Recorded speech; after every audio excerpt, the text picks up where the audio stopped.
Welcome to the continuation of our two-part documentary series. In this segment, we delve further into the intricacies and hurdles faced by Hertz, a former giant in rental cars, as it embarked on the path of electrification. Join us as we unravel the critical choices, unexpected challenges, and the eventual fallout that marked Hertz's foray into electrification, offering insights into a compelling tale of innovation, risk-taking, and the shifting dynamics of the transportation sector.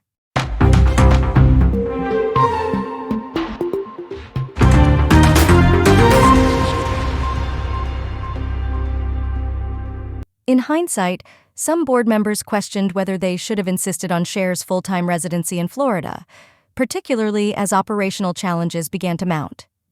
Despite a thriving rental car market during Cher's initial year in charge, Hertz consistently reported lower profit margins compared to Avis, highlighting long-standing efficiency issues. Throughout 2022, directors started to press Cher on these matters. They questioned why Hertz wasn't maximizing revenue from its vehicle fleet or advancing more rapidly with its technology upgrades. Concerns were also raised about delayed payments from Uber drivers.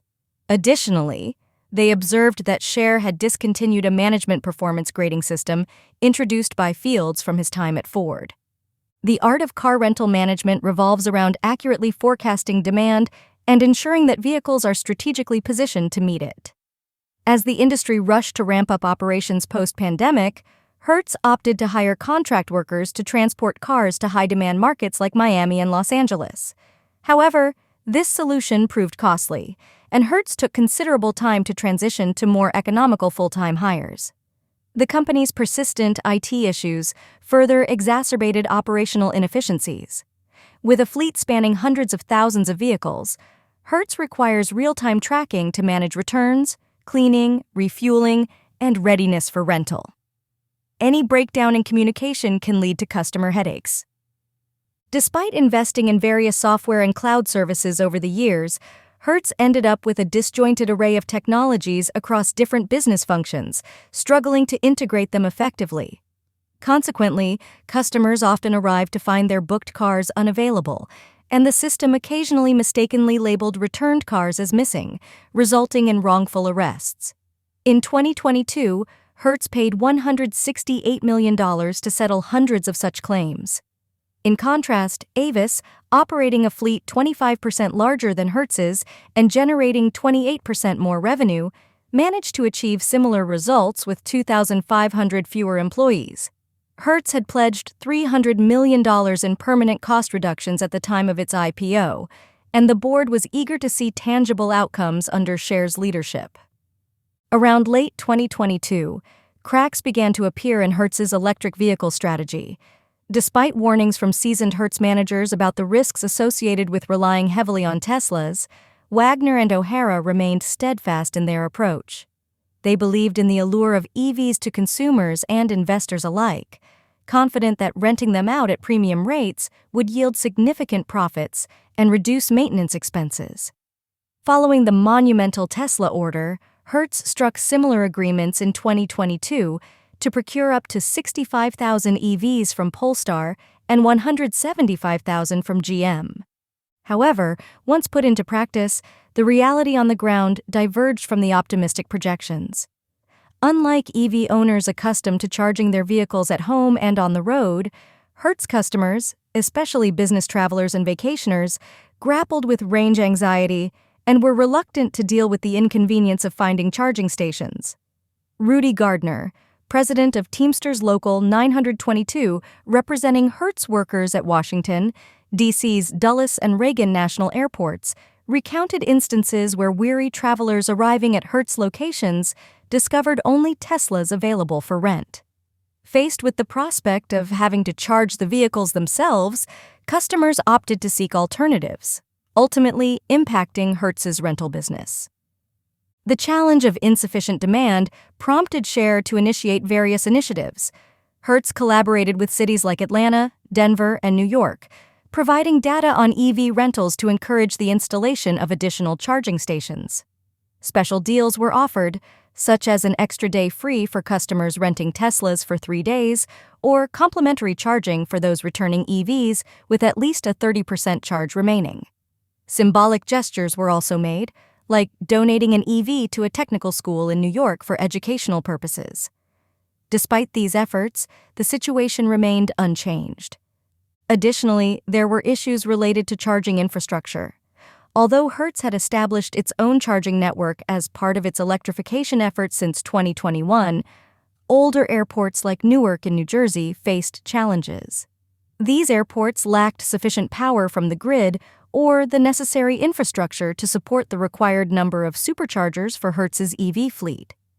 Consequently, upon returning a Tesla to these locations, Hertz employees often had to drive the vehicles for miles in search of a supercharger, incurring additional costs. In early 2023, Hertz faced a new challenge when it became apparent that repair delays were increasing across its entire fleet, alongside a rise in collision costs. Initially, neither Scher nor his team could pinpoint the cause. However, after analyzing the data for several months, they discovered that Teslas were the primary culprit in both cases. Despite being cheaper to maintain than traditional cars, as predicted by Wagner and O'Hara, Teslas posed a significant problem due to their high accident rate. Inexperienced Tesla drivers, unfamiliar with the car's rapid acceleration and braking, frequently collided with obstacles or other vehicles, sometimes even before leaving the rental lot. Hertz's Teslas were involved in accidents 4 times more frequently than its other vehicles. Unlike traditional automakers, Tesla lacked an extensive network of franchise dealers for service and repair, resulting in delays in obtaining parts and scheduling repairs. As a result, some Teslas remained idle for extended periods, impacting revenue. When repairs were possible, the costs were notably higher than those for other vehicle makes. Replacement parts, such as a radar assembly for the autopilot system, could cost up to $1,500, with calibration expenses reaching $3,000. Additionally, many Teslas had to be scrapped entirely due to permanent body panel misalignment or uninsurable battery damage resulting from crashes. This combination of factors led to a significant increase in repair expenses for Hertz, totaling $5.5 billion in 2023, representing a 13% rise from the previous year and a 39% increase since 2021, partly due to collision-related costs. If Wagner and O'Hara were taken by surprise by the setbacks with the Teslas, they couldn't have anticipated Elon Musk's pricing strategy. While Hertz management had always approached their relationship with the Tesla CEO cautiously, Musk's actions had only caused minor embarrassment in the past, such as when he accurately tweeted in 2021 that Hertz would pay full price for their cars. However, on the night of January 12, 2023, Tesla unveiled a new pricing list on its website, offering discounts across its entire vehicle lineup. For instance, Model Y crossovers saw a 20% price drop to $53,000.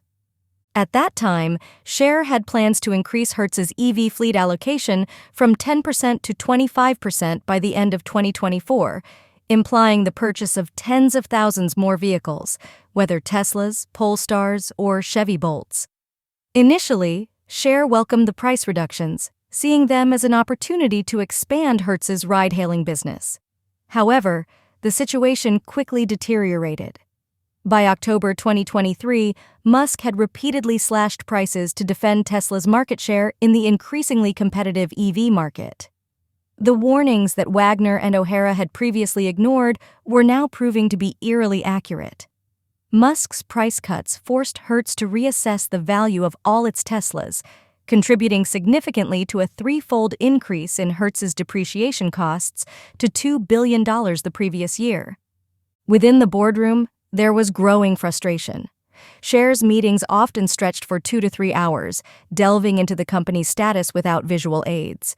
By the third quarter of 2023, directors were questioning whether Scher's financial background adequately prepared him for the monumental challenges facing Hertz's EV fleet and the performance enhancements they sought. With the situation worsening, some directors preferred less general overviews from Scher and more focused discussions with the operations team about specific issues.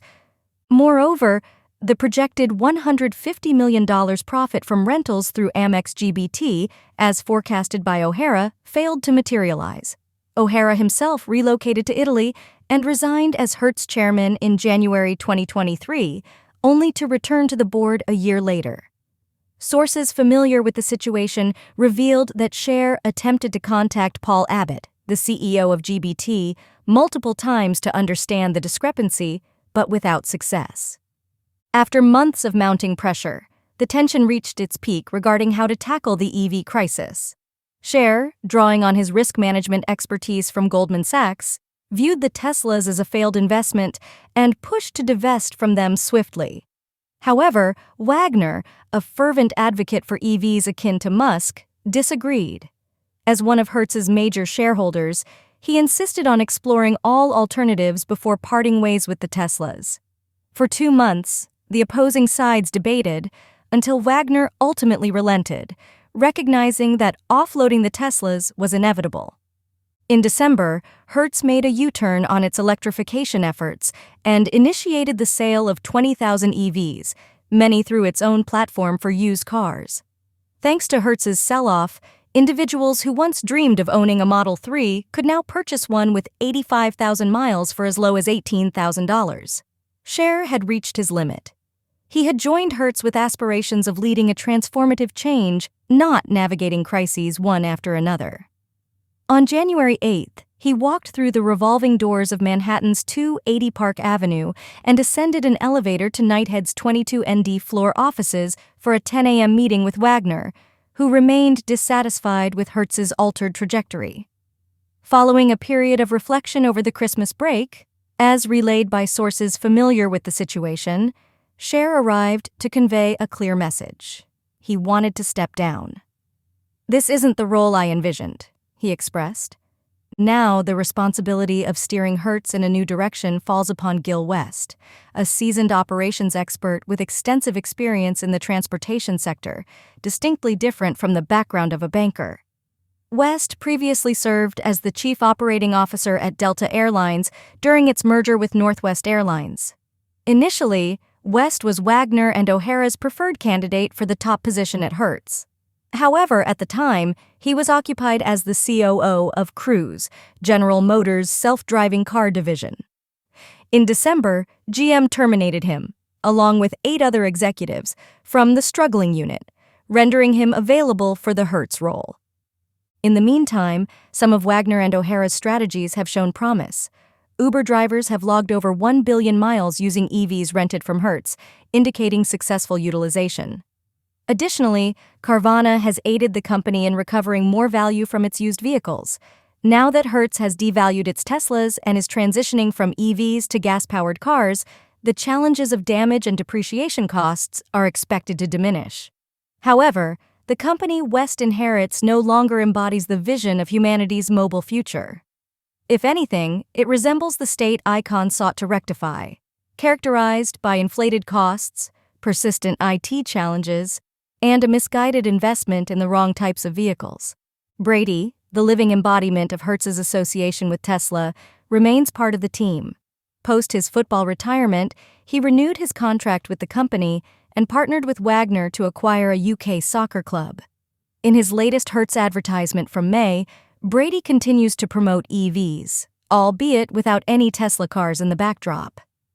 Since the IPO, Knighthead and Certares have refrained from selling any Hertz shares, despite the company repurchasing $3 billion worth of stock through 2023. Consequently, Wagner, O'Hara, and their fund investors are currently facing a loss of approximately $220 million, equivalent to 11% of their investment. Their decision to heavily invest in EVs when car prices were peaking reflects a classic Wall Street misstep, buying high and selling low, a mistake evident across various car showrooms nationwide.